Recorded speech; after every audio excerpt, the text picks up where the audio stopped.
Hermanos, Dios los bendiga a todos en el nombre del Señor Jesucristo. Estamos continuando con la serie Las dudas del creyente.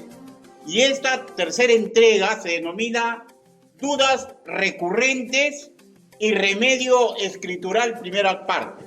Dudas recurrentes y remedio escritural, primera parte. Y vamos a iniciar, hermanos míos, con las que denomino dudas ociosas. Dudas ociosas, pues pertenecen al futuro, y otra característica de este tipo de dudas es que no cuentan con promesa puntual de Dios. Recordemos, hermanos míos, un poco de las prédicas pasadas.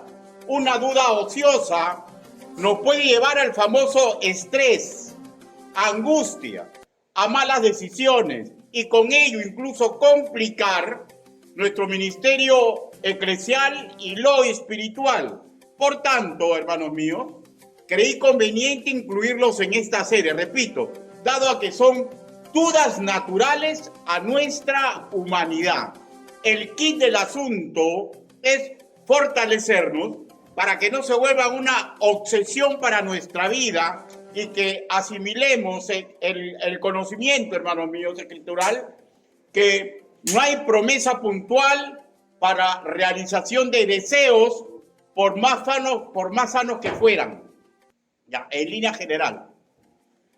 Ahora, creo que todos sabemos, ¿no?, que los deseos van, los deseos vienen, a veces se detienen, cambian, mutan, pero repito, si no tienen un trato adecuado en base al conocimiento escritural, para un creyente, hermanos míos, es peligroso. Ahora, para todo ser humano en general, ¿ya?, podría darse cuenta por el simple sentido común, pero si no nos damos cuenta, puede dañar en cualquier ser humano emociones, la moral y particularmente en nosotros, estorbar nuestro desarrollo espiritual y ministerial. Estuve leyendo un boletín de Labolife, un grupo farmacéutico, y otro de la Escuela Online de Medicina de Sanidad del grupo SNECA Formación, ambos españoles, ambos del mismo tema, el estrés y su relación con el sistema inmunitario. Y saqué algunos apuntes conceptuales que deseo compartirles. Pero antes, de la manera más simple, voy a definir que el estrés es un estado de preocupación o tensión mental generado por una situación difícil. Un estado de preocupación o tensión mental generado por una situación difícil. Ahora, regresemos a los informes que ya he citado. En síntesis, ambos están de acuerdo que hay dos tipos de estrés: el eustrés positivo o estrés agudo, considerado como una influencia positiva que despierta la energía, refuerza la creatividad y puede desarrollar un enorme poder de motivación. Sin embargo, cuando sobrepasa la línea, puede llevarnos al agotamiento y a consecuencias graves en la salud, tanto a nivel físico como mental.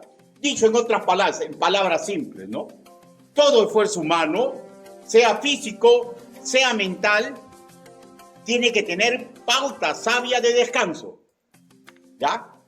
Ahora, el otro es denominado distrés o estrés negativo, también denominado crónico, que tiene una línea operativa que sobrecarga a quien lo sufre. Y si no aprendemos a descansar en algo o alguien, bueno fuera en Dios, nos acaba enfermando.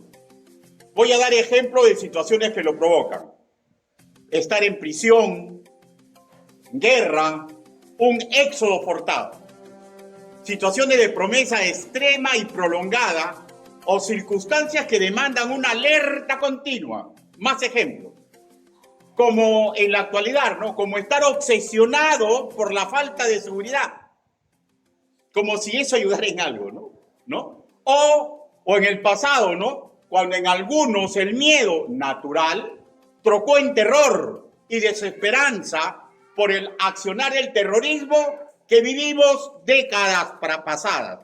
Ahora, uno de estos estudios reconoce un tercero, el estrés agudo, episódico le llaman, que ocurre en personas que se marcan metas poco realistas. ¿Por qué? Por la exigencia de la sociedad, ¿no? Por ejemplo, la clásica, uy, todavía no te casas y tienes 35 años, se te está pasando la época, ¿no? O sea, miren, o sea, la sociedad como empuja, ¿no? Y porque estar bien con la sociedad, la mente comienza a volar, ¿no? Otro, ¿no? Oye, has abierto un negocio y toda la vida no avanzas. Oye, ¿estudiaste en la universidad? ¿Qué? ¿Y ahora estás manejando un carro? Y esas cosas, hermanos míos, en sí son poco realistas, hermanos míos, porque no porque usted trabaja o porque usted es un genio, va a lograr éxito. Hay muchos factores que a veces no podemos manejar. La cuestión es, hermanos míos, que por la exigencia de la sociedad se caracteriza que nos llega una angustia continua y una sensación de descontrol sobre la exigencia impuesta, ¿no? Además, quienes lo sufren, de hecho, ¿no? Ya comienzan a mostrarse preocupados por el futuro y suelen adelantarse a los acontecimientos. Aquí me parece que encaja magistralmente preocuparse demasiado, obsesivamente, por ejemplo, por un diagnóstico de salud recibido, por futuras operaciones que me dicen que tengo que pasar o tiene que pasar un familiar mío. El ¿me casaré o no me casaré? ¿Cambiará mi pareja o no cambiará mi pareja? ¿Me volveré rico con este negocio o estaré perdiendo mi tiempo? La palabra estrés, hermanos míos, ya existía en el idioma inglés desde el siglo XIV y se usaba para referirse a situaciones de dureza, tensión y adversidad. En 1936, el doctor en medicina Hans Selye definió el término estrés como una respuesta no específica del organismo a cualquier demanda del ambiente. O sea, no específica, o sea, no saben cómo va a terminar el estrés, ¿no? Y en 1960 se popularizó por los medios de comunicación y por las personas la palabra estrés. Hermano, y nosotros los maestros bíblicos no vamos a estar luchando contra la corriente, pues, ¿no? Porque nosotros los seres humanos solemos, cuando descubrimos o describimos algo, solemos ponerles nombres. Y qué bien por ello, ¿no, hermano? Cuando describe algo, ¿no? Pero cuando son situaciones relacionadas con el alma humana, ¿ya? A nuestro ser generalmente, hermanos míos, va a ocurrirle. Porque son situaciones que pasan. Ahora, pero sobre esos nombres que ponen, ¿no? Los estudiosos de la humanidad, generalmente la Biblia, cuando son cosas del alma, la Biblia ya nos ha entregado nombres para dichos procesos. Es más, nos ha entregado mecanismos preventivos y nos ha entregado mecanismos de cura. Pues nuestro Hacedor tiene pensamientos de bien para toda su creación. Tiene pensamientos de bien para toda su creación, no nosotros solamente por ser seres humanos, para los animales y para todo lo que Él ha creado. Sin más, en esta etapa introductoria, vayamos a Job, capítulo 5, versículo 7. Búsquelo, por favor. Job, capítulo 5, versículo 7.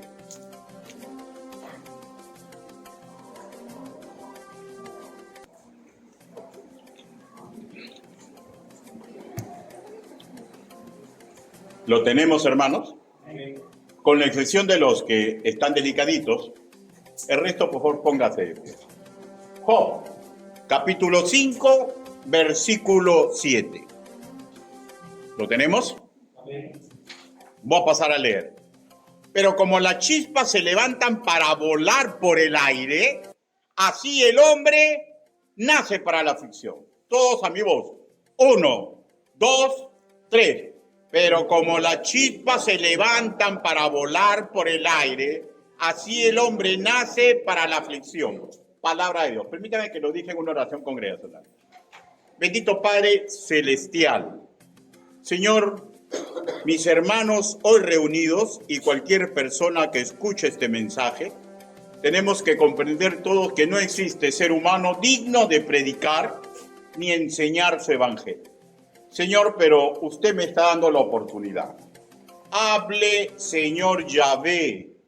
Permita que lo que he escudriñado en su palabra y lo que he investigado, Señor, en otros manuales, Señor, pueda ser usado por usted en la persona del Espíritu Santo, para que nosotros, Señor, aprendamos a combatir correctamente todo este tipo de dudas ociosas que, Señor, nos pueden llevar a la debacle.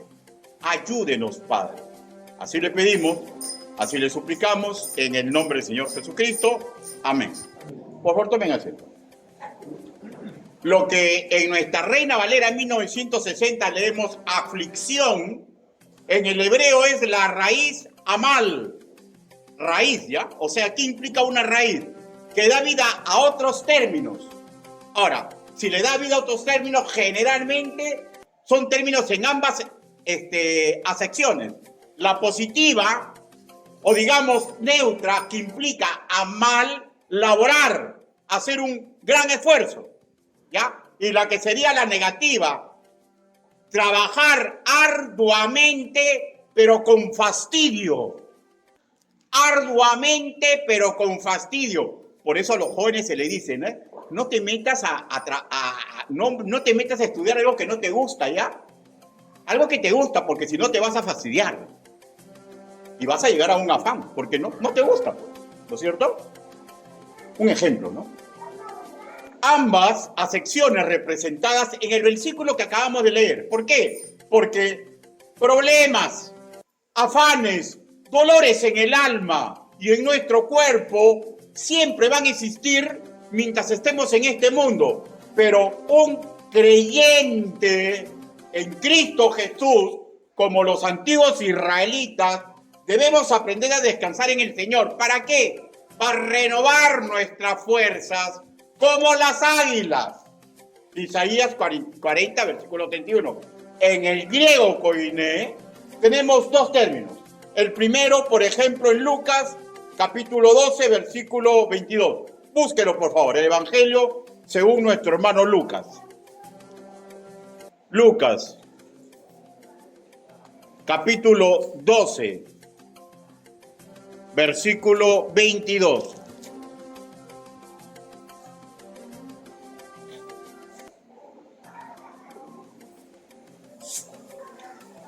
¿Lo tenemos? Ya, la palabra del Señor es así. Lucas, capítulo 12, versículo 22. Dijo luego a sus discípulos, por tanto os digo, no os afanéis por vuestra vida, ¿qué comeréis? Ni por el cuerpo, ¿qué vestiréis? Ahora, lo que hemos leído, no os afanéis, afanarse, ¿ya? Es el término del griego koiné, merinao, ¿ya? ¿Qué implica? Una situación que nos distrae, que nos lleva a dos mundos a la vez. O sea, no es un término muy fuerte, ¿ya? ¿Saben por qué?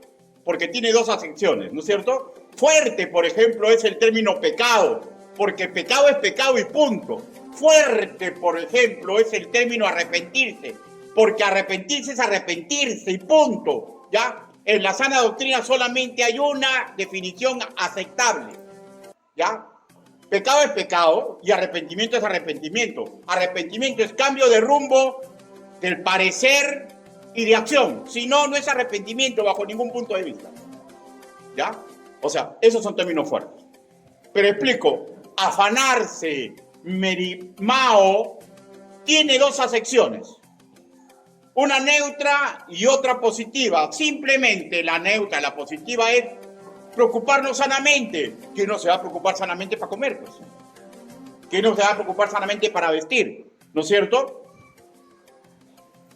Pero lo negativo es obsesionarse. Obsesionarse. Por ejemplo, rapidito nomás, ¿ya? O sea, ya estoy vestido así, tengo 1 hora para llegar a mi trabajo y yo sé que medidito, 1 hora clavado. Pero estoy así, digo, no, la corbata no me queda. ¡Blum! Me quito la corbata, me pongo otro, me pongo otro, me pongo otro, me pongo otro. Y esto no, y esto sí, y esto no, y esto sí, y esto no. Y cuando me doy cuenta he consumido 10 minutos. Te estás obsesionando por la vestimenta. Y es una preocupación insana. ¿Se dan cuenta? Ya, o sea, qué fácil la diferencia, ¿no, hermanos míos? Bueno, entonces, nos lleva a 2 mundos, ¿no es cierto? Obsesionarse. Y cuando uno se obsesiona, hermanos míos, pisotea el sentido común. Cuando uno se obsesiona, pisotea la moral. Cuando uno se obsesiona, comienza a pensar que Dios no nos provee, en este caso puntual, ¿no?, de la comida y el vestido, que Dios no nos provee. Por eso que se afanan, pues, y quieren reventar, ganar en 1 hora lo que se supone que tienen que ganar en 10 horas. Dice el año, dice, en Navidad va a ganar para todo el año. Se obsesionan, hermanos míos, y solamente hacen para ganar, para ganar, para ganar. Se olvidan de la familia, se olvidan de Dios, se olvidan de su salud, y todo puede reventar. ¿Estoy siendo claro? Yo creo que sí, yo sé que soy sumamente claro. La sección negativa de Mirinao se torna enfermiza para un creyente, y así lo único que hacemos es accionar fuera de la sabiduría divina y colaborar en un declive en todo nivel, físico, emotivo, espiritual, para nuestra vida. Y el otro vocablo del griego koiné, en Juan capítulo 16, versículo 36, en su segunda parte, dice así: en el mundo tendréis aflicción. Aquí ya no se usa Mirinao, acá es el término es clipsis, ¿ya? Una aflicción que implica una presión literal o figurativamente, que nos lleva a tribulación, a angustia típica de una persecución. O sea, mejor dicho, esta es una situación real, pero también puede ser imaginaria, ¿no? Explico. Sentir un peso por algo que no ocurre aún, y probablemente nunca va a ocurrir. O sea, afligirnos por un futuro.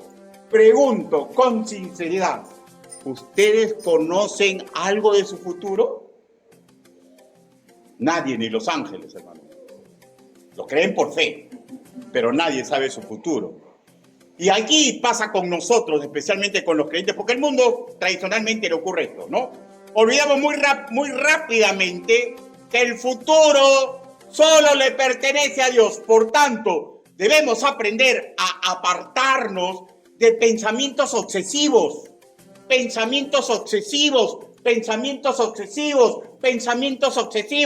porque yo, por más esfuerzo que haga, no voy a hacer crecer ni un solo pelito cuando me estoy quedando pelado. Esto ha sido claro. O sea, un ejemplo típico, ¿no? ¿Para qué te vas a obsesionar? Hermano, ¿te acuerdan de Koya? ¿No? El hombre se pueló y hizo una nueva moda, ¿no? O sea, para ser varonil, hermanos míos, no necesita tener pelo. El varón, ¿sabe cuándo es un hombre varonil? ¿Quién que sea? ¿Sabe cuándo un hombre varonil según Dios? Cuando vive pegado a Cristo. ¿Ya? Cuando vive pegado a Cristo, un hombre es varonil, porque aprende a amar y deja de lado el querer. Varones de Dios. Un ejemplo nomás, ¿no es cierto, hermano? Pero vamos a ver una sección, ¿no? Jeremías, capítulo 29, versículo 11. Jeremías.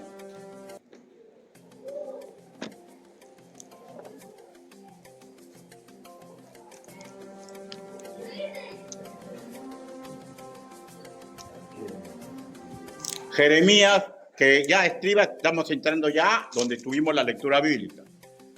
Jeremías, capítulo 29, versículo 11. Miren lo que dice. Porque yo sé los pensamientos que tengo acerca de vosotros, dice Jehová, pensamiento de paz y no de mal, para daros el fin que esperáis. Por favor, escúcheme, ya, no lea ya, escúcheme. La situación en que se revela este deseo íntimo del Altísimo estriba en momentos tristes y dolorosos para la congregación de Israel. Yahvé le declara, por intermedio del profeta Jeremías, sus intenciones a favor de los israelitas, que están bajoneados, pues. ¿Por qué están bajoneados? Por una realidad que ni en sus peores pesadillas imaginaron. Están deportados. El templo de Yahvé ha sido violentado y los que aún viven en Jerusalén aprecian como un pasado la gloria cuando decían ser la niña de los ojos de Dios. Y siempre han sido los ojos de Dios, las niñas de los ojos de Dios. Pero lo ven todo eso como pasado. Zacarías capítulo 2, versículo 8, Salmos capítulo 17, versículo 8. Sus dudas sobre un futuro visto bajo un presente doloroso, estresante, por naturaleza, va a crear aflicción, ¿no? A menos que sean de fierro, pues, ¿no es cierto, hermano? Pero ¿qué pasa? Que el estado de aflicción los puede llevar a continuar cometiendo errores garrafales, porque acuérdense que ellos llegan ahí no porque es la visión de Dios para ellos. Ellos llegan ahí por cometer errores garrafales, por creer que alejados de Dios pueden hacer muchas grandes cosas. Esa es una gran mentira del demonio, ¿ya? Hermano, la Biblia dice claramente, si usted nació de nuevo, lejos de él nada bueno va a poder hacer. ¿Ya? Ni yo, ni usted. Y el Señor, hermanos míos, les hace ver con ese versículo que Él es un Dios de pactos y que pese a todo el dolor que tienen, siguen contando con su ala y protección, que se debe traducir en ellos, que deben tener esperanzas en un futuro en la mano de su Señor y en nadie más, hermanos míos. Por favor, escuchen mi voz bien fuerte, ¿ya? ¿Ya? Escuche. Yo tengo un futuro maravilloso, no porque tengo esposa. Yo tengo un futuro maravilloso, no porque tengo salud. Yo tengo un futuro maravilloso, no porque tengo un sueldo. Yo tengo un futuro maravilloso, no porque aquí no hay comunismo, yo tengo un futuro maravilloso porque yo me doy cuenta que estoy en las manos de Dios. Lo mismo para mí, lo mismo para usted. Ahora, el Señor les hace ver esto. Ahora, si le preguntáramos a un politólogo o a un psicólogo que ha tenido los estudios de temas análogos a los que hemos hablado de la intervención, dirían que la deportación en masa y la tortura que vieron en sus príncipes les ha creado a esa población distrés o estrés negativo crónico y que sus actuales circunstancias les demandaba una alerta continua de la que difícil se recuperarían, y todo esto sería un buen análisis, ¿no es cierto? Y si hubieran rebeldes que aún deseaban, porque eran bien tercos, querían seguir luchando contra Nabucodonosor, pese a que Jeremías le dijo, Dios ha dicho que Él los va a llevar, ya no luchen, pero ellos tercos, retercos, ¿no? Seguían luchando, serían catalogados como ilusos, pues, ¿no? Eso se llama un estrés episódico, por decir, somos los hijos de Dios, somos la niña de los ojos. No, tenemos que luchar de todas maneras porque es nuestro prestigio. Ilusos, llevados por lo que dice la sociedad. Hermano, no se dejen llevar por lo que dice la sociedad. Dejémonos llevar por lo que dice la Biblia. Pues sin importar circunstancias adversas, el Altísimo para ellos y para nosotros, si somos nacidos de nuevo, tiene planes para prosperarnos. Y a ellos les entrega medidas, digamos, les propone un plan de salud preventivo. O sea, les entrega dirían así un psicólogo, un afán positivo. En hebreo le entrega un amal.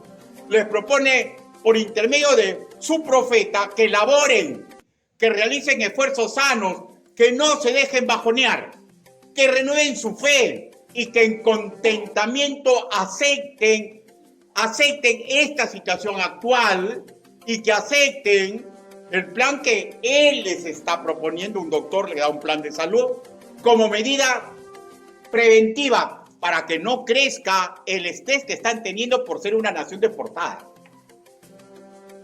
Detallemos este paquete de medidas, ¿ya? Jeremías, capítulo 29, versículo 5. Dice, miren lo que le dice. Ya, déjate de tonterías, ya están deportados ya. O sea, y le dice, ya, se terminó, déjense de estar pensando. Entonces le dice, 5, edifiquen casas y habítenlas, y planten huertos y coman del fruto de ellos. O sea, trabaja, sigue trabajando, haz cosas útiles y haz las cosas que dan alegría cotidiana. Hermano, yo no sé cuánto, yo soy jardinero particularmente. Qué maravilloso, hermanos míos, cuando estaba en el fragor de la batalla como policía y en mi tiempo, como era jefe de un departamento, qué maravilloso cuando me comenzaba a plantar árboles, a limpiarlos, a cavar. Qué maravilloso. Qué maravilloso es cocinar. Qué maravilloso es limpiar la casa. Qué maravilloso hacer las cosas cotidianas cuando estás estresado por algo que no puedes manejar. Qué maravilloso es hacer las cosas cotidianas. Qué maravilloso es salir al parque y ver cómo vuelan las mariposas. Qué magnífico es ver cómo ladra un perro, cómo mueve la colita. Es que hay cosas tan lindas, hermanos míos, que no las queremos ver y no comprendemos que Dios nos los ha puesto ahí. A ellos les dice, construyen casas, planten, ¿ya? ¿Qué más este plan que le da? O sea, le dice, sean laboriosos. Verso 6, dice, casaos y engendrar hijos e hijas. Dad mujeres a vuestros hijos y dad marido a vuestras hijas, para que tengan hijos e hijas y multiplicados ahí y no os disminuyáis. O sea, ¿qué les está diciendo, hermano? Los problemas van a haber, pero un matrimonio es momento de alegría. Tener hijos es maravilloso, y si no se puede tener hijos, hermano, eso es parte de la vida nomás, ¿no? Pero básicamente, démonos cuenta, ¿sabe lo que les está diciendo? Les está diciendo así, ¿ya? Que su índice de natalidad no baje. Porque eso es un peligro, pues, ¿no? Ellos van a regresar a la tierra prometida. Y si se bajonean, ¿para qué vamos a tener hijos esclavos? ¿Para qué vamos a...? Ya no nos casemos, suframos. O sea, las plañideras. Y cuando regresen, su índice de natalidad iba a ser menos. O sea, le dice, sigan adelante. Pero ¿qué más le dice? Verso 7. Dice, y procurad la paz de la ciudad a la cual os hice transportar, y rogar por ella a Jehová, porque en su paz tendréis vosotros paz. O sea, ya le dice, pero ya no tengas cólera ya. O sea, fueron tus conquistadores y se terminó. O sea, ¿sabes lo que le está diciendo? Tengan un buen testimonio en su actual vecindario babilónico.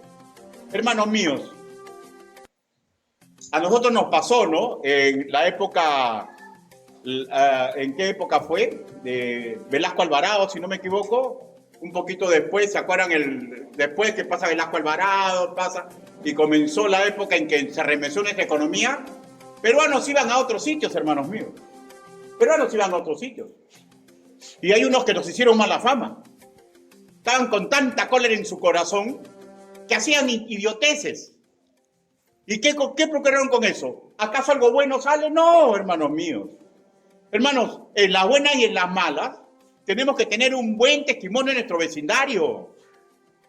Eso es lo que Dios le está diciendo. Ya te conquistaron. Olvídate de que conquistador me fregaste. No, ten un buen testimonio. Ora por ellos. Ora por tus enemigos. ¿Qué no son tus enemigos? Ellos no comprendían esto, nosotros ya comprendemos, porque la lucha del creyente es espiritual, no es contra sangre. Porque miren, en todo caso, ¿quién fue su enemigo? Miren, volvamos a leer el versículo 7. Miren lo que dice. Y procurar la paz de la ciudad a la cual os hice transportar. O sea, Dios nunca perdió, ¿ya? Dios nunca ha perdido el hilo de la historia. O sea, cuando a usted le ocurre algo malo, es porque Dios lo está permitiendo. Ahora uno dice, ¿por qué? ¿Por qué? ¿Por qué? Revisa pues, ¿qué es lo que has hecho? ¿Por qué ha ocurrido esto? Pero ya, no te molestes, continúa, la vida continúa. en lo pasado pisado, de aquí para adelante, ¿no es cierto? Versos 7, 8 y 9 dice: porque así ha dicho Jehová de los ejércitos, Dios de Israel: no os engañéis vosotros, vuestros profetas, que están entre vosotros, ni vuestros adivinos, ni atendáis a los sueños que soñáis, porque faltamente os profetizan ellos en mi nombre, no los envié, ha dicho Jehová. O sea, ¿qué más les está diciendo? Escúcheme, porque esto es sumamente importante. No se deje mover emocionalmente por estafadores que toman el santo nombre, ¿ya? Que toman el santo nombre y tergiversan la palabra del Señor. Ahora, hay estafadores religiosos. Hay estafadores que le llamamos conquistadores de honra, mujeres fatales. Hay comerciantes que son estafadores, que juegan. ¿Con quién pueden jugar? Con aquel que no está cimentado correctamente en la palabra del Señor. ¿No es cierto? Entonces, ¿qué les está diciendo? Les está diciendo: recuerda, tú estás ahorita acá porque en el pasado yo te dije no pelees. Y esos profetas que decían que venían en mi nombre decían: no, vamos a vencer, vamos a vencer. Y ellos ilusamente le hacían caso a ellos. Entonces a que Jeremías les dice: ya no peleen, ya no hagan esto. Y a Jeremías lo ponían cadena, lo tiraban, lo encerraban, lo trataban mal. O sea, ¿qué les está diciendo? No pierdan conexión con la palabra del Señor, ¿ya? Pero porque la palabra del Señor es la que le educa, los exhorta, los consuela, pero está señalando, ¿ya? ¿Saben de quién está hablando? De los profetas. En la actualidad no hay profetas, hay maestros. Hay muchos que tienen problemas. Muchos que se dan cuenta que están haciendo mal y lo primero que hacen, dejan de ir a la iglesia. Porque ya saben lo que va a decir el mensaje. Ya saben lo que les va a decir el mensaje. ¿Ya? Y prefieren, pues, gurús de la calle. No, si tú estás bien, sigue adelante. No, estás bien. Ya, no sigue nomás. Esos son exagerados. Esos quieren tu plata. No, te quieren fregar. Igualito de aquella época. De aquella época. ¿No es cierto? Repito, un concepto que espero que ustedes ya manejen, ¿ya? La felicidad de un creyente no se basa en cumplir deseos, sino que inicia, se arma en base a vivir en rectitud de corazón. En este caso, ya hemos estudiado lo que significa la palabra felicidad, ¿no? En su raíz idiomática más antigua significa ser recto de corazón, ¿ya? O sea, la raíz más antigua. En este caso en particular, los que estaban deportados les está diciendo: pongan en obra lo que el Señor les está mandando por intermedio de Jeremías. Son acciones sabias de simple sentido común, pero si lo dice Dios, es perfecto en todos sus caminos, porque Dios nos ha dado el sentido común para darnos cuenta. Por eso que muchos se alejan, pues, cuando los pastores o los predicadores le dicen su verdad, porque su sentido común se da cuenta. Pero eso es error, hermanos míos, porque si ese sentido común viene de la Biblia, ya no solamente es sentido común, es perfecto. Pues aunque aún no se había escrito, el principio para vivir en paz es el siguiente. O sea, que cale esto en mi vida, que cale esto en su vida. Escúcheme, ¿ya? Ojalá. Ese es el deseo de mi corazón. Que esto cale en nuestra vida. Pues si vivimos, para el Señor vivimos. Y si morimos, para el Señor morimos. Así que sea que vivamos o que moramos, del Señor somos. Romanos 14, versículo del 8 al 10. Y si somos del Señor, ¿ya? Al igual que ellos, los deportados de la época de Jeremías, y los que vagaron en el desierto con Moisés, y los que recibieron la tierra prometida con Josué, la visión divina para la vida de los que son de Dios debe de prevalecer.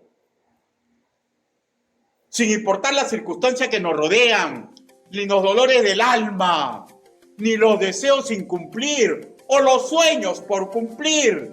Y aunque no comprendamos a cabalidad todo, hermano, escúcheme, es lo mejor para nosotros, el plan moral y de práctica que Dios nos presenta. Repito, en los peores escenarios en que la vida nos puede presentar, sea por nuestro propio pecado, sea por estar bajo prueba que Dios permite, sí se pueden temperar nuestras emociones. El primer paso es hacer, ¿ya? El primer paso, hermanos, es hacer la voluntad de Dios. Un paso glorioso, 100% útil, y así comenzamos a agradar a Dios. Y con respecto a los deportados en Babilonia, aunque sus ansias por regresar a su terruño, en su mayoría ya no se podría cumplir, porque 70 años muchos iban a morir, ¿no? Y los estudiosos se dan cuenta, ya no se iba a cumplir, pero siempre es posible tener un futuro cercano mejor, pese al dolor que vivían por estar deportados. Porque si vivían en rectitud de corazón, implicaban que, pese a su dolor, iban a hacer caso a las indicaciones. Y al hacer caso a esas indicaciones, temperan las emociones para no vivir ilusamente. Eso es vivir en rectitud de corazón. Eso es vivir en rectitud de corazón. La misma oportunidad que la generación que murió en el desierto. Ya no iban a entrar. Les dijo, ustedes no van a entrar. Ustedes no van a entrar, punto, se terminó. Y si ellos vivían en rebeldía, iban a ser nones camarones. Pero si se sometían en rectitud del corazón, en el desierto, podían ser felices y realizados. Hermano, no se cuestione. La felicidad empieza teniendo rectitud de corazón. O sea, es el camino que Dios dice. Bueno, yo puedo ser feliz a puertas de una operación. Yo puedo ser feliz si el doctor me dice tienes una enfermedad que te va a llevar a la muerte. Yo puedo ser feliz, hermano, en todo nivel. ¿Saben por qué? Porque la felicidad es el momento que vivo, no es el mañana. Porque el mañana el doctor puede cambiar el diagnóstico. A mi esposa, cuando yo no era creyente, en el hospital de policía le detectaron cáncer. Y le comenzaron a dar baños de... ¿ya? Y yo recuerdo yéndome veía, en ese tiempo andábamos uniformados, ¿no? Yo uniformado en el carro, era joven todavía, ¿no? Cara de malo tengo, ¿no, hermano? Uniformado. Y me sentaba en el carro a veces y me ponía a llorar. Lloraba y lloraba y lloraba. Veía mi trabajo y estaba destrozado. ¿Cómo una mujer tan joven? ¿No? ¿Y saben lo que pasó, hermanos míos? Como trabajaba en el Estado Nacional, le llevamos a neoplásticas. Y me dijeron que mi esposa no tenía cáncer. ¿Se dan cuenta? Hermanos, olvídense la negligencia médica. Lo que tenemos que rescatar es lo siguiente. No nos desesperemos por el mañana, porque de repente ese mañana nunca llega. Y si llega, hermanos, yo vivo y muero para el Señor. Y hasta que llegue el mañana, en el hoy, yo puedo ser feliz y realizado. Porque estoy viviendo en rectitud de corazón. Y ahí va a venir la paz que Dios promete. Hay muchos que no tienen paz. Bien afanados por ganar dinero, bien afanados por hacer esta cosa. ¿Por qué? Porque no hacen lo que Dios quiere. Y así nunca van a tener la paz que Dios promete, pues, hermano. Porque no están viviendo en rectitud de corazón. No estoy diciendo que son inmorales, ¿ya? No estoy diciendo que son pérfidos. Simplemente no están haciendo lo que Dios quiere que hagan. Y así no se puede tener paz en este mundo. Bueno, para nosotros los creyentes. Hay una diferencia abismal, hermanos míos. En la admiración del niño dirá, ¿cómo hará Dios? ¿No? El niño, ¿no? ¿Cómo hará Dios? Una duda, ¿no es cierto? De la dejadez del que piensa que ya no hay esperanza. Y cuando uno dice ya no hay esperanza, dice, ¿para qué vivir? Viene la idea negativa, ¿para qué adorar? ¿Para qué voy a ir a escuchar los mensajes de Dios? Si ya estoy fregado. ¿No? Hay hermanos que están en la cárcel. Y ya se alejan de Dios porque ya están en la cárcel. ¡Qué tontería! ¡Qué tontería, hermanos míos! Están haciendo todo al revés. Porque, ¿se acuerdan? Hay un dicho muy típico de los incrédulos, ¿ya? Que no tenían fe en Dios. Decían, comamos y veramos, porque mañana moriremos. Comamos y veramos, porque mañana moriremos. O sea, este es un dicho y una nación clásica de los que no saben de Cristo, de los que no saben de su promesa, de los que no saben un futuro glorioso.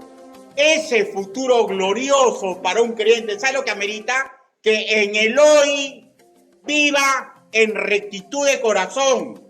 Hermano, quedémonos con la inocencia del niño. ¿Cómo hará Dios? Yo me admiro, ¿cómo hará Dios?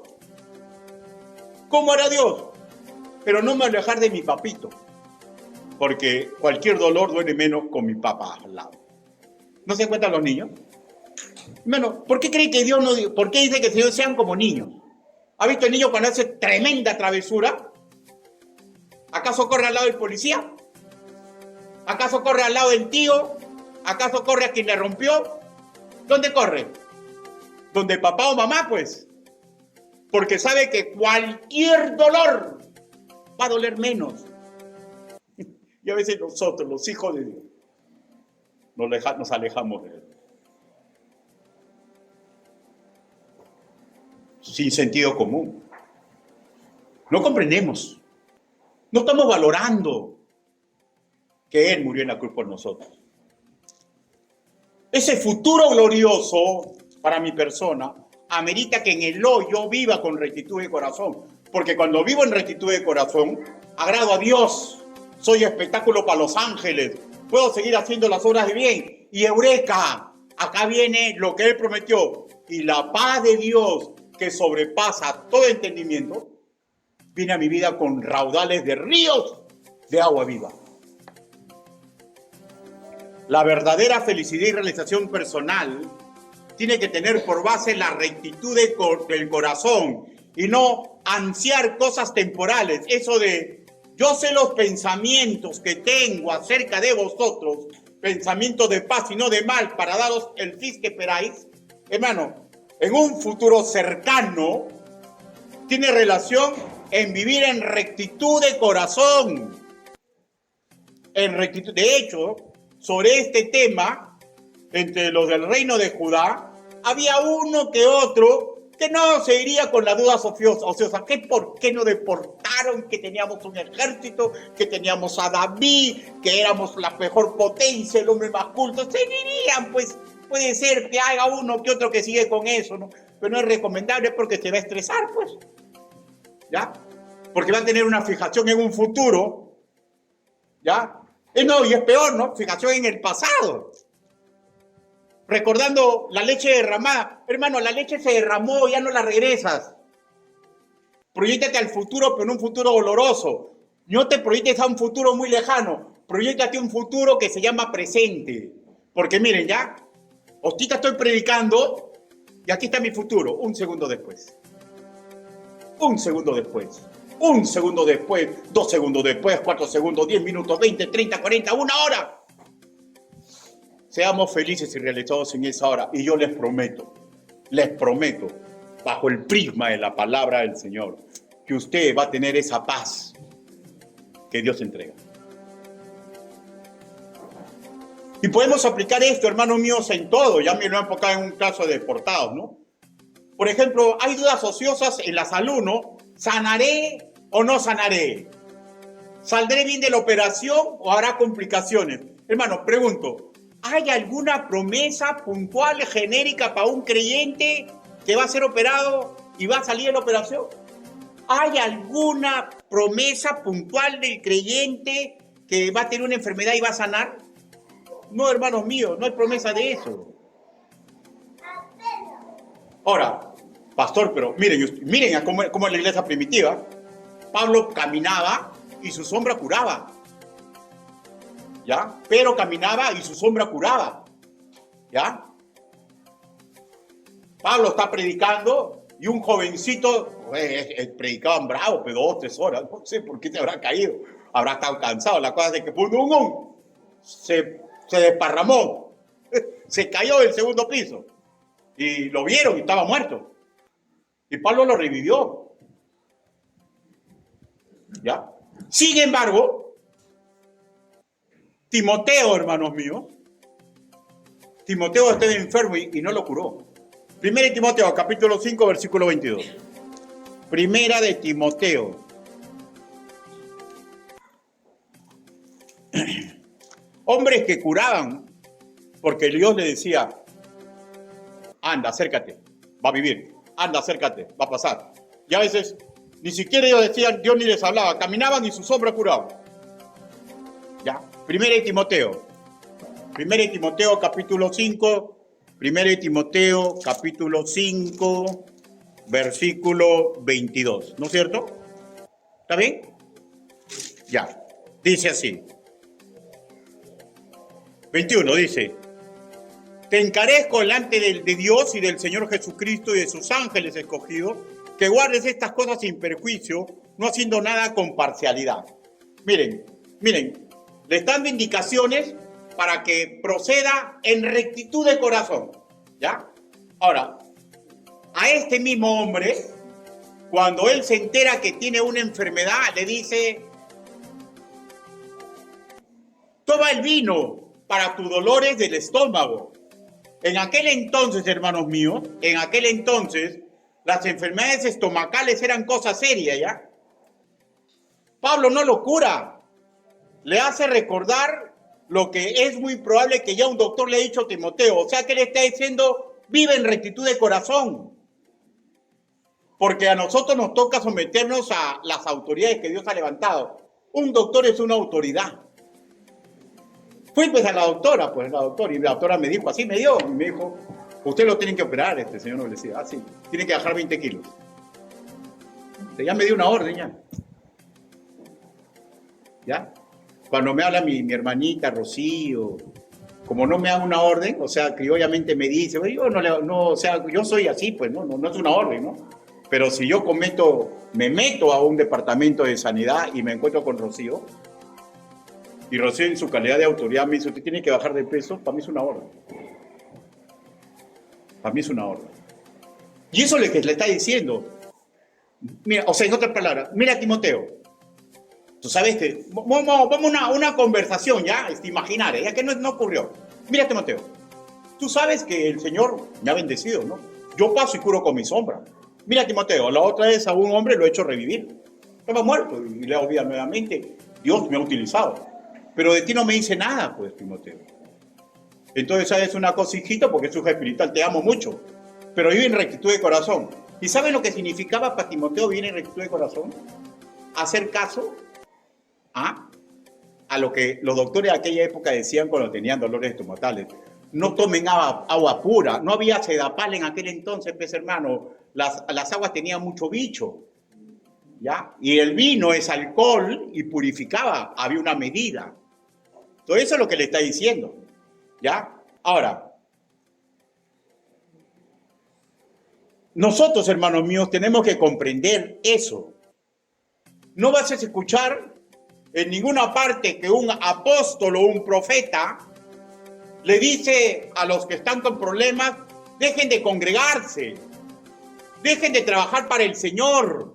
¿Y sabes por qué nunca le van a decir? Porque eso, hermanos míos, congregarse y trabajar para el Señor son los métodos de Dios. Primero, congregarse para aprender la palabra del Señor y para poner obra, y eso es lo que nos da paz en el corazón, y eso es lo que nos da bonanza, y eso es lo que nos da contentamiento. ¿Ya? Entonces, no vas a encontrar en ninguna parte de la Biblia que te dice, lame tus heridas y aléjate de la iglesia. Porque, y usted sabe, hermanos míos, si usted tiene una iglesia de sana doctrina, va a tener afanes sanos, afanes positivos. ¿Y saben por qué? Porque vivir bajo la sombra del Señor, implica un esfuerzo sano para hacer lo correcto. Porque estemos sanos o estemos enfermos, seamos empresarios exitosos o empresarios quebrados, estemos en libertad o detenidos en las cárceles, en cualquier circunstancia de vida, si yo hago lo correcto, va a producir alegría, realización, pero en las manos de Dios. En las manos de Dios. En las manos de Dios. Y eso Es lo que a veces el creyente no está comprendiendo. Se niega a ser discípulo y se conforma con ser creyente. Se conforma con tener salvación y se niega a cargar la cruz. Porque el creyente que carga su cruz se dignifica porque imita a Cristo. Porque en cualquier circunstancia, ¿ya? Con salud o sin salud, con dinero o sin dinero, para el Señor vivo y para el Señor muero.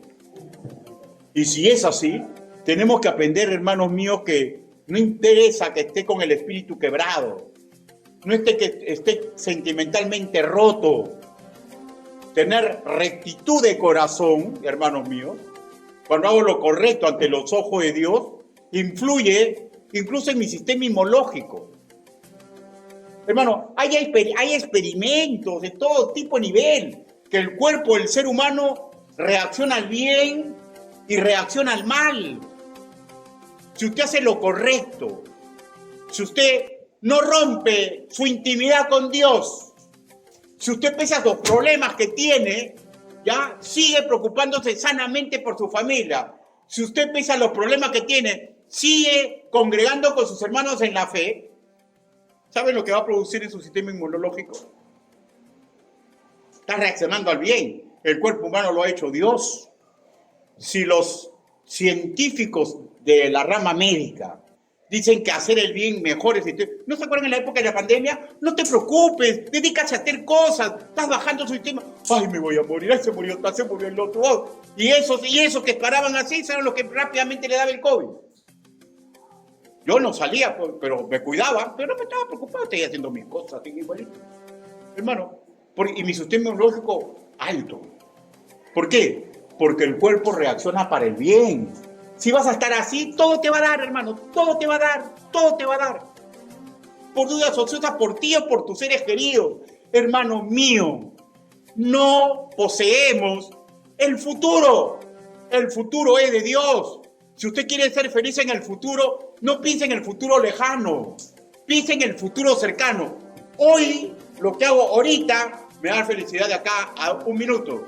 Y ese minuto, el otro minuto, y el otro minuto, y el otro minuto, y cuando me doy cuenta, voy a ser feliz y realizado. ¿Es difícil hacer el bien? Sí. ¿Y saben por qué? Porque engañoso es nuestro corazón. Porque los pensamientos de Dios, hermanos míos, son para bien.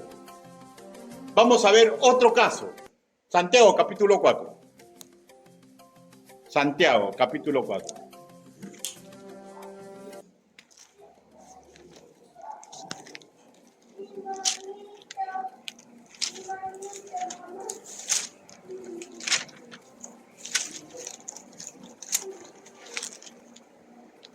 Santiago, capítulo 4, versículo 13.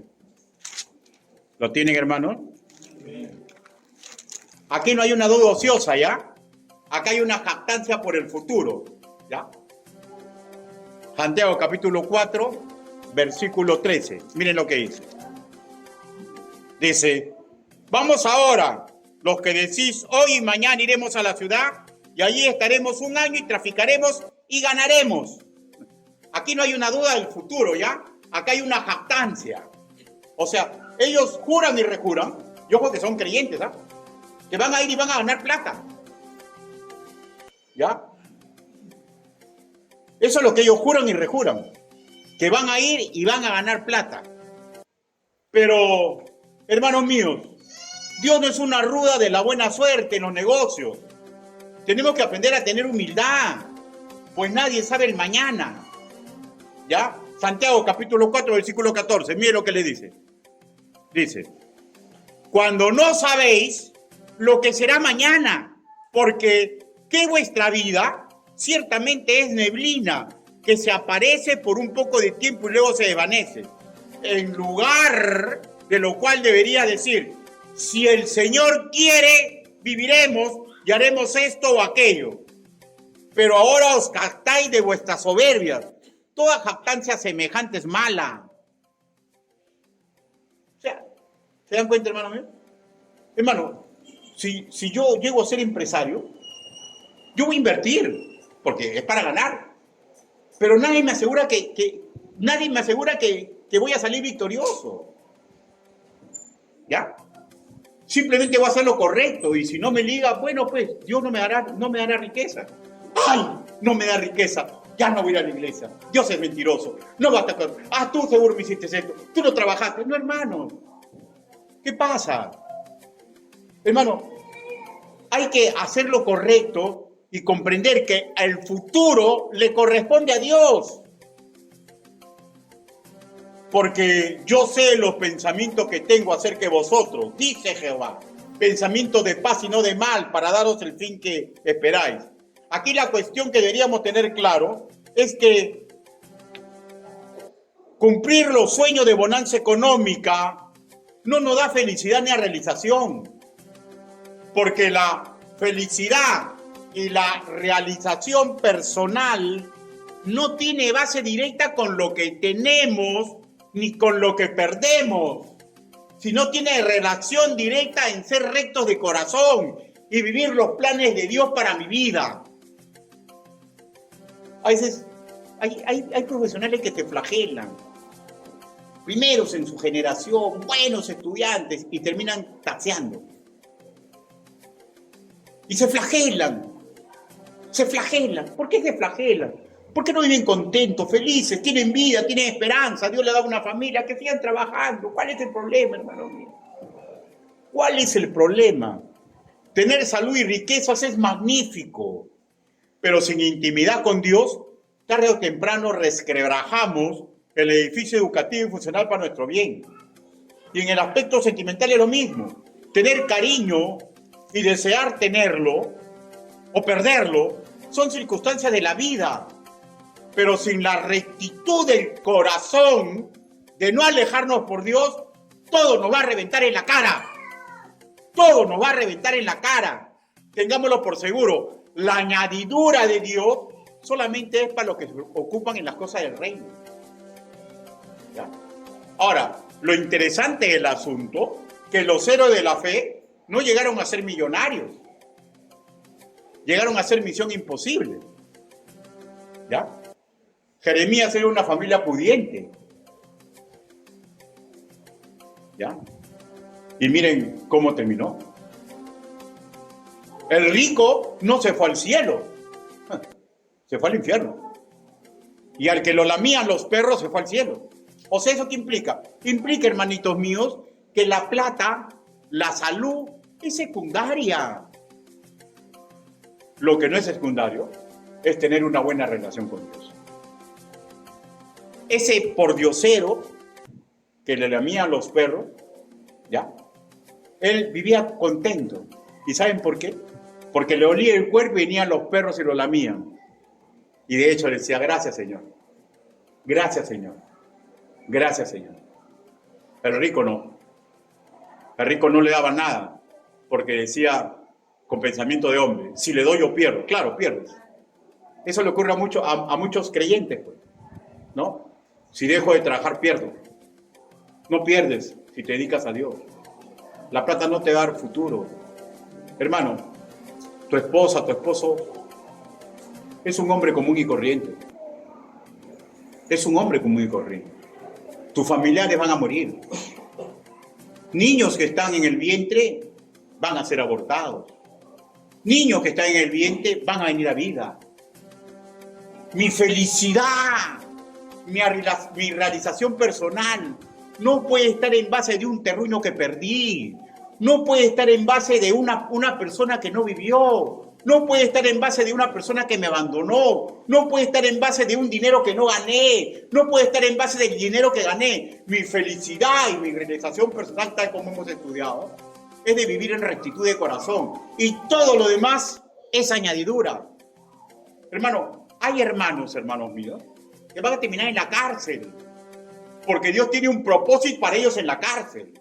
Hay hermanos que van a terminar en un quirófano y de repente no salen porque Dios tiene un futuro perfecto para ellos. Hay hermanos que han estado en la cortina de hierro y los han torturado y los han muerto, ¿ya? Y Dios, hermanos míos, a veces permite cosas que no comprendemos. No necesitamos comprender todo. Necesitamos vivir en rectitud de corazón Y yo les aseguro que usted tiene un futuro glorioso. Y el que vive en rectitud de corazón puede perder y puede perder cosas materiales y cosas visibles. Pero si vive en rectitud de corazón, va a venir esa paz que sobrepasa todo entendimiento. Y va a ser feliz y realizado. Miren, queridos hermanos, Dios les dice, ¿no? Ya te deportaron, ya tu templo ha sido pisoteado, ya no eres el Israel de David, ya no es el Israel de Salomón, ya no, ahora estás deportado. Pero yo tengo sueño de bienestar para ti. Construye casas, planta, cásate y no les hagas caso a los estafadores. Hazle caso a los que predican la palabra de Dios. ¿Se da cuenta? Rectitud de corazón. No hagamos al revés. Conclusiones. Primero, hay dudas ociosas que vendrán a nuestra vida y tenemos que aprender a combatirlas de la mano de Dios. Segundo, quien por sus dudas no acepta los métodos de Cristo ni sus advertencias, tendrá la inconsistencia, la debilidad, la fragilidad espiritual, moral y emotiva típica de un adolescente y hará todo al revés y así solamente va a conseguir dañarse. Tercero, la realidad es que ninguno de nosotros tiene seguridad absoluta que seguiría respirando. Seguridad absoluta que va a tener un plato de comida más tarde. Seguridad absoluta de que va a ir al trabajo y no lo van a despedir. No tiene seguridad absoluta que va a llegar a su casa y va a encontrar a sus hijos vivos. Y si no, mire el caso de Job, hermano mío. Pero yo sí les aseguro que si vivimos en rectitud de corazón, agradando a Dios, pesada la tormenta va a venir una calma. Y eso es lo único que está a nuestro alcance. Porque no está a mi alcance formar el mundo. No puedo hacer ni siquiera que un perro deje de ladrar. Pero sí puedo vivir en rectitud de corazón. Hagamos lo que podemos hacer y no lo que no nos corresponde. Por favor, hermanos míos, no desarmemos el edificio educativo y fortaleza práctica que Dios ha preparado para el día en que venga nuestra prueba, en que venga nuestra tentación. No desbaratemos ese edificio.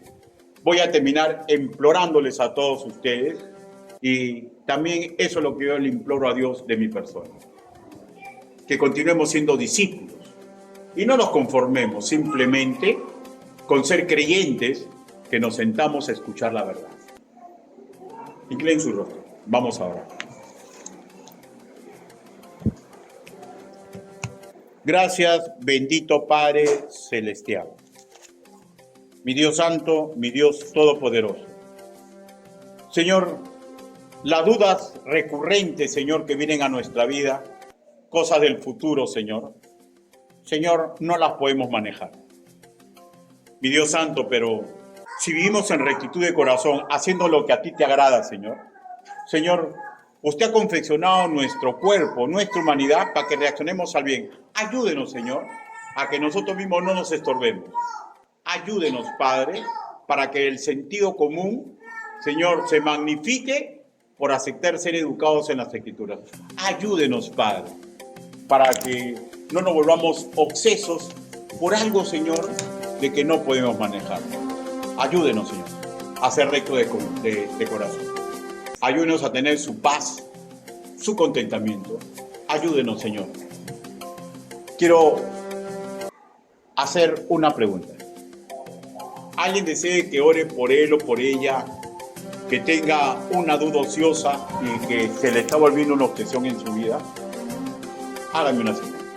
Dios te bendiga, Dios te bendiga, Dios te bendiga, Dios te bendiga. ¿Alguien más? Dios te bendiga, Dios te bendiga. ¿Alguien más? Vamos a orar. Bendito Padre Celestial, usted ha visto la mano levantada y usted sabe exactamente, Señor.